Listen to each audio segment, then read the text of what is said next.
Hey yo, it's Anime Kim, and today I'm going to be reviewing episode 10 of Symphogear XB. And I gotta say, this episode was pretty darn nice. Now, it wasn't as nice as say some of the previous episodes, but it was still pretty darn great. And let me get that portion out of the way, the thing that I didn't quite so like about this episode. The only thing I didn't quite so like about this episode was Kiri and Shirabe, because partway in this episode, they all had to try to guard the shuttle. And Noble Red tried to destroy it because they didn't want the crew to go into the moon, because Noble Red's mission was essentially to prevent the exploration of the moon ruins, because Shamha seemingly has some kind of like vicious plan. So there is a moment in this episode where Shirabe and Kiri could have been using Amagalian against Elsa, and then it takes them a long ass time, and they use Amagalian, but right when the shuttle blows up and parts of it, I'm thinking, yeah, they could have used their fucking, they could have gone and used their trump card from the get-go, considering this was like a mission to protect the damn shuttle. Now, don't get me wrong, that's not a big flaw, but it's still a flaw in this episode. Because even though, yes, you could argue that at the end of the episode, they still get transported into like, seemingly the moon. It could also be Mars. But you know, they seemingly get transported into the moon. You can make the argument that's just plot convenience at this point, because really, they kind of made Shirabe and Kiri dumb at that moment just to progress the plot, you know? So I'd say that's like the only flaw in this episode.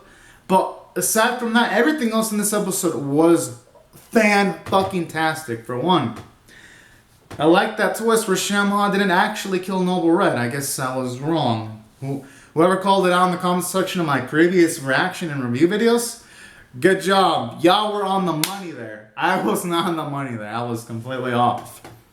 But you know what they say, can't get them right all the time. But yeah, it was nice to see him alive, and Shamha actually utilizes them to her advantage, saying stuff like she turned them into monsters, made it into something more perfect, and all that kind of jazz. And she boasts their bodies so that they don't need blood transfusions anymore. So I kind of do like that, because for one, it's just how evil Shamha is, because she's preying on their desires to have a body and preying on their distressed emotional state, taking advantage of all of that. So that's what I like about this episode. It shows her evilness. And they kind of need it too, considering that this is episode 10 of the season. We're only going to at most maybe have 3 more episodes with Shamha at most. So at this point, it's probably gonna make it tough for the writing staff to make Shamha as memorable as say some of the other Symphogear antagonists like Fine or Adam or Carol or the Doctor in one of the previous seasons. So it's gonna be kind of hard to put Shamha on that kind of tier. But at the very least, I do like to see the writing staff's efforts, and I appreciate it. So, gotta give credit to that. And additionally, it kind of makes the battles a bit more interesting now too. Because at the very least, we're gonna see Noble Red at the very least. If we're gonna see them taken down, we're gonna see them taken down in a true legitimate combat. Because all the previous episodes of the seasons, if it's I'm not all of them, but a good amount of them are crew fights, some of them Noble Red. Then they escape. At the very least, now with them actually still having their new bodies, at the very least, we're gonna get a cool confrontational battle. Hopefully towards like the end, and we actually do see them get defeated. Hopefully, so that's another element I like about this episode, how they didn't just throw them into the freaking trash heap. So that was another thing I liked from the story standpoint. And additionally, we made some plot progression. Because at the very least, Hibiki helped Tsubasa recover. I really love that sequence when she held Tsubasa's hand. I love that. And additionally, even though the shuttle that was going to be sent towards the moon for exploration was destroyed.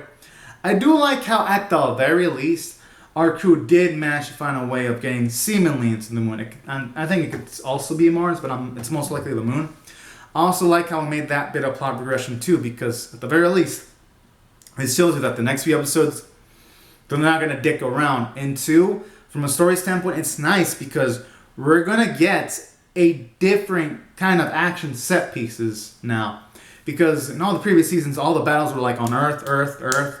Now it's going to give this battle sort of like a somewhat galactic perspective now that they're fighting in a location that isn't Earth. So that's why I felt this was a nice direction for the story too. A way of escalating the stakes naturally. And I say naturally because the moon has been talked about since season 1. So this is actually a natural course of action. And that's why I thought the pros of this episode outweigh the cons, because there was just so much good. And from the character standpoint, it was nice. We actually get some characterization from Shamha, at the very least. She isn't the type that's necessarily... She isn't the idiotic type of villain, because she actually decides to utilize Noble Red instead of just killing them straight up and then manipulating them emotionally. So I do like that kind of characterization for Shamha, because at the very least it shows you her emotional intelligence. Then on top of that, what I also enjoy specifically about this episode, aside from giving Shamha some nice characterization, I like how you see Noble Red get a bit crazy now, realizing that they can't really become humans anymore. That was also pretty nice. It made the battles a bit more fierce, and it made the battles a bit more tension filled too. So I gotta appreciate that. And another thing I enjoyed about this episode, you have Hibiki cheer Tsubasa up for the most part. I actually like that. Shows you Hibiki is becoming more intelligent, a bit more wise. And I like that because throughout this whole season you've seen Hibiki mature and all that. And I really love that kind of stuff. It's really endearing. So you had a bit of character development for Hibiki and Tsubasa, because now the PTSD she had is sort of gone, and you see her actually kind of regretful about herself being possessed and all that. I love that kind of stuff. Showing you that Tsubasa, she's not going to completely forget that she was possessed for a bit and she did some negative actions.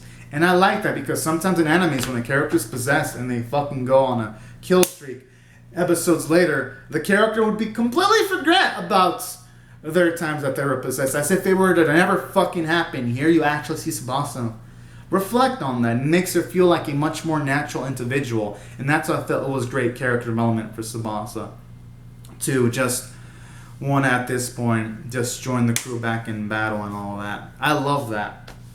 And that's why I felt there was... Oh, and another thing. It even retroactively made Tsubasa's father a better character, because it even mentions how he worked hard to make sure they would have approval to use the Amagelians. And additionally, he worked hard to help improve the U.S. and Japan relationships too. And that was actually pretty fucking impressive. I was like, damn. That only makes his death sadder. And that is good writing right there, because they could have easily just thrown away Tsubasa's father and just mentioned that Genjiro had permission, but no, they mentioned that Tsubasa's father actually got the permission. And I really love sequences like that. And that's why I felt it did really powerful from the character standpoint. And additionally, the animation and art, while it wasn't the best of the series, at least it looked good in the fight scenes. It just looked a bit off during the non-combat action sequences. Like when Kiryu was like doing this, instead of turning her body, it felt like there was a keyframe skipped in between, or when they were evacuating people away from locations, it was again kind of like a still shot montage. But since most of the season has looked great, I'm not going to complain too much. But I gotta mention it there though, because the previous episodes of this season have had better animation. But they're probably just saving it for like the last three or two episodes of the season. So I really have no complaints aside from that. And the music was great. Some of the lyrics actually made me laugh. The voice performances were amazing. And that's why, taking all these facts into consideration, I'm going to rate this episode a 9 out of 10. It didn't get a 9.5 out of 10 or a 10 out of 10 because, again, the visual quality isn't as high as the previous episodes. And on top of that, the story issue I kind of had with the whole them not using their powers from the get-go when trying to protect the shuttle. I mean, yes, you could argue that they went to the moon regardless, seemingly. It still feels like they made Kitty and shit up as stupid for no fucking reason, you know? I mean, that was like literally the only flaw. But everything else was great, though, because I love the character development, I love the action, and I'm honestly eagerly anticipating the next episode. And you know what they say? There's nothing flawless in life, you know? But at the same time, I just gotta mention the flaws when they're there. Alright, everyone. These are my thoughts on the episode. Be sure to comment on your thoughts on the episode in the comments section below. Rate the video, subscribe, comment. And I'll see you guys later if you come back for more. Alright. Have a great and safe day, everyone. Thank you so much for watching. Oh, and share the video if I want to. Alright. Bye-bye, everyone.